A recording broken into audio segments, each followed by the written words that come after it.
Yesaya yarahanuye aravuga ngo mu mazi menshi Imana izabana nawe, mu mazi no mu muriro Imana izabana nawe, ntabwo izaguta, ntabwo izaguhana.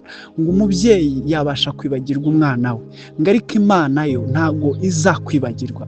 Bibiliya iravuga ngo Aburahamu nubwo atakwemera kandi Isiraheli ntikumenya, ngo ariko Imana ni data wa twese mwiza, ibasha kuduheka ku mugongo ibasha kuduterura iyo bibaye ngombwa, ibasha kutujyana ikaduheka ikadufata mu maboko.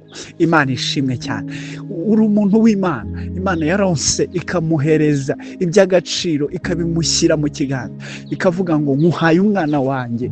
Rero umwanditsi w'Abaroma waravuga ngo mbese ubwo itatwimye umwana wayo, izabura ite kutugirira neza, izabura ite kumuduhana n'ibindi byose. Ndashaka kukubwira ngo aho ngaho uri, in that posture, muri aho ngaho uri mu ntama, mu rugo rw'intama, n'Imana ikuzi neza, izi n'amazina yawe, n'akakandi baguhimba Imana irakazi and naho irimo kukujyana ku ntebe y'ubwami, n'Imana ihasi ariko ikwitezemo amashimwe.